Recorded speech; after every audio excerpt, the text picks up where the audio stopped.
Vă salut, dragii mei, și bine v-am regăsit la încă câteva capitole din seria Eu și Isus mereu împreună.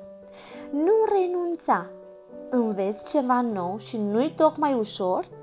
Poate că înveți cum să te îmbraci singur, sau să te încalți, sau să mergi pe bicicletă.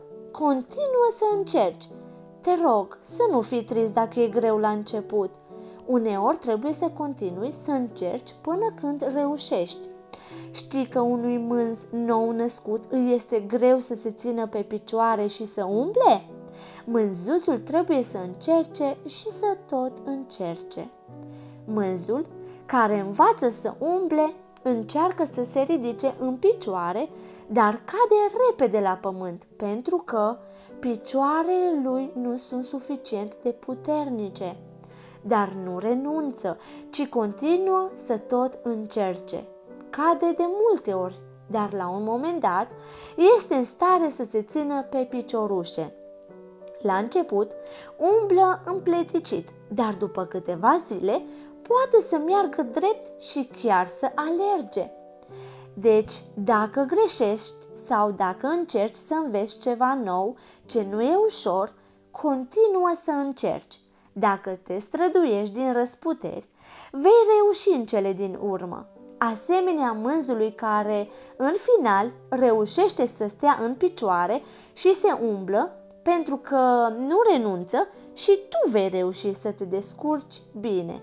Cere-mi ajutorul și continuă să încerci până când îți iese. Uită-te bine înainte să sari. Cucuiele și juliturile îți amintesc să mergi mai încetișor sau să fii mai atent. Uită-te în jur și roagă-te înainte să sari de pe un bolovan sau să sari peste ceva. E important să te uiți bine înainte să sari, pentru că s-ar putea să-ți agăți haina sau pantoful de ceva și să cazi. Iar căzătura e o bună învățătură ca să mergi încet și să fii atent. Dar eu te voi vindeca repede. Amintește-ți să te rogi. Numără-ți binecuvântările. Ți-ai dorit vreodată ceva ce ai văzut la altcineva? Poate vreunul dintre prietenii tăi a primit ceva ce tu nu ai primit.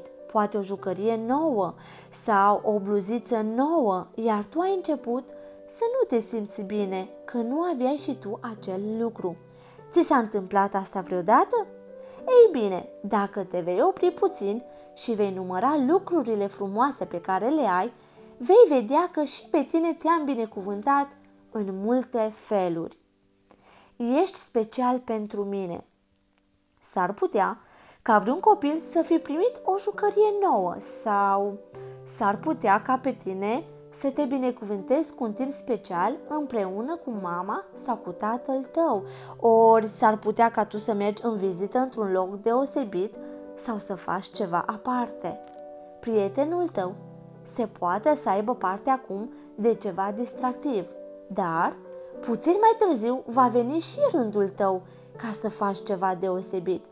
Eu vă iubesc pe amândoi foarte mult.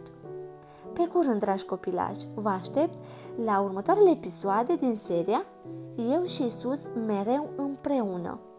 Pe curând!